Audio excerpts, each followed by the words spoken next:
Hey guys, welcome back. We're going to continue with Target 5 here in Unit 1 today. We're going to take the properties that we learned yesterday and we're actually going to start applying them into our algebraic proofs.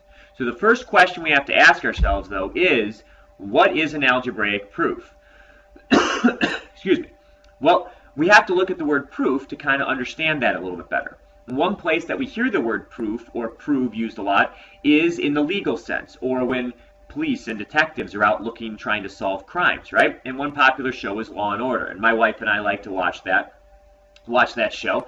And what do the detectives do in that show? Well, there's a crime that occurs, and then the detectives go out and they look for evidence, they interview people, and they come up with a suspect, someone who they think committed the crime.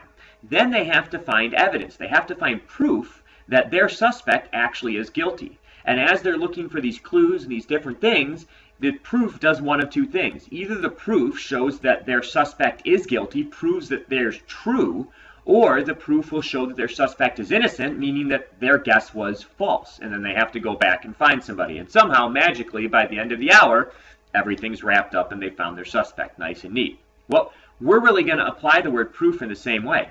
What an algebraic proof is, it's a step-by-step explanation of your work. In other words, as you go through each step, why can you go from one step to the next step? What allows you to do that? It's evidence that the work you did was correct, that your work was true. So let's take a look at an example here. I think looking at an example will help us understand a little bit more concretely what we're working with here. So we're going to take this expression. Now this is an expression you've seen before, right? It's order of operations, and we're just asking you to simplify it. And we've done this before. But we want you now to make sure you're very specifically working one step at a time, one change at a time. So if we did that, this is what the work would look like. We would go from 3 times 3 to 9, 9 minus 16 to negative 7, 7 plus negative 7 to 0, and 0 times 13 to 0. Now, if we are going to be writing an algebraic proof, what we have to be able to do is give a reason why we can go from line 1 to line 2 to line 3, 3 to 4, and 4 to 5 to prove that 0 really is our suspect and he really is guilty, that he is the correct simplified form. What we're going to do is we're going to use a two-column proof. You can see one of the columns we've already done, which is going to be on the left. The second column is going to be our reasons, our evidence, and we're going to use our properties for that. The 10 properties we learned, we're going to be applying in our algebraic proofs here.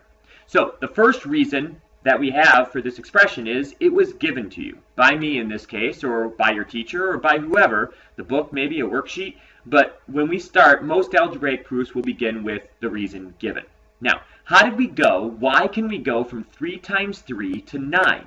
Why can I make that change from line 1 to line 2? Well, 3 times 3 equals 9. They're equal to each other. Notice I took the 3 times 3 out of the expression and put the 9 in its place. That should sound a little bit familiar to us. That's our substitution property. So our reason we can go from line 1 to line 2 is substitution property. From 2 to 3, we can see 9 minus 16. We took that out. We replaced it with negative 7. Again, that's substitution property. At this point, it might be dawning on you that every single step you see in this expression here is going to be substitution property, and that's actually going to be true. When we are simplifying with order of operations, substitution property applies for every step. However, there are going to be times where there will be extra properties, another property, along with the substitution property that applies. If that's the case, we want you guys to write down the other property and not the substitution property. This next line will be a good example of that. So we can see 7 plus negative 7 is 0. That's substitution property. We removed the 7 and the negative 7 and replaced it with 0. But it's also our additive inverse property. Add opposites, we get 0. Same deal with our next line. It is substitution property to get 0. It's also our multiplicative property of 0. You can see that knowing and understanding our properties, or at least being able to recognize them in our simplification here, is going to be pretty important into writing our proofs. So now what we would say is this as a whole, both columns together, we would call this our algebraic proof to prove that the expression we started with does indeed simplify down to 0. Let's take a look at a few more examples here. Now you can see in this example, we've already done the work on the left. Left column is already done for you. You just have to fill in the reasons on the right. Well, what did we say our first reason was always going to be? That expression was given to you, right? So let's look at what changed from line 1 to line 2. Well, the change was 5 times 0 became 0. Well, That's substitution, yes, but it's also our multiplicative property of 0. Then we have 7 plus 0 becomes 7. That's our change from line 2 to line 3. What property is that? That's our additive identity property. Adding 0 to a number gives you that number.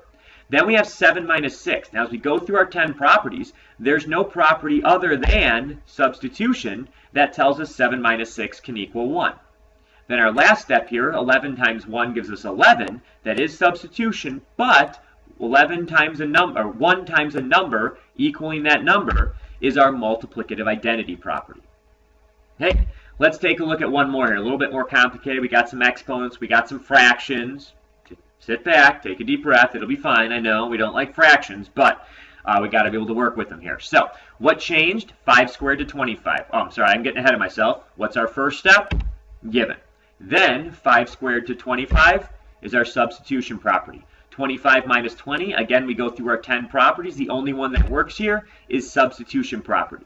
When we get to our fourth reason here, from line 3 to line 4, though, 1/5 times 5 gives us a product of 1. When we get a product of 1, that's our multiplicative inverse property. Then you can see what happened is I took that expression and I flipped it. I don't like having a plus, a negative next to each other. It just kind of looks funny. I don't like that. So I flipped them around. So it was -7 plus 1. I just like the way that looks a little better. What property did I use to flip those two terms? Well, that's the commutative property of addition, to change the order of the terms in addition, right? And my last step, -7 plus 1, well, adding 1, there's no specific property for that other than our substitution property. You've probably figured out by now that substitution property is going to be the most common property used. But you got to make sure we know the other 9 properties well enough so that we can be aware of when they're being used and make sure we're not missing easy points like leaving out commutative property or multiplicative inverse property in this last proof. Now that we've done a couple together, let's have you try some more on your own. Notice, nothing is done for you here except for giving you the expression that we're working with. So we want you to not only fill in all the steps on the left, but then also give us a reason for each step, just like we did in our previous 3 problems. So go ahead and pause the video and give these a shot on your own. Ready? Pause. Welcome back. Let's see how we did here. Let's look at our first proof. So we can see in our first proof on the left, we had 3 steps here to get us 7. The steps that correspond there, 4 times 2 becoming 8, substitution property. 9 minus 8 becoming 1, substitution property. 7 times 1 becoming 7, it is the substitution property, but it's also the multiplicative identity property, multiplying a number by 1, right? So there's our proof. That proves to us that 7 is the correct answer and that all the stuff we did is mathematically legal, right? We're not going to get arrested by the math police here. On the right here, let's take a look at our second one here. We've got 6 steps here. 2 times 3 becoming 6, that's our substitution property. 6 minus 6 becoming 0, that's actually our additive inverse property. And if you're confused by that, please make a note of that and come and ask that in class tomorrow. We can talk about that a little bit more. The next one, 2 squared becoming 4, that's our substitution property. 1/4 times 4, we're getting a product of 1, that's our multiplicative inverse, right? And then 0 plus 1, that's our additive identity, ending up with 1 again. Well, we have reached the end here. Now, again, if you got any questions on this, these proofs can be tricky. And as for some of you, it might be the very first time you've ever seen them. So please, please, please, guys, write down those questions, come to class, and let's talk about them. Also, if anybody can tell me what that squirrel's name is and where he comes from, I'll give you a piece of candy in class tomorrow. Until then, we'll see you later, guys.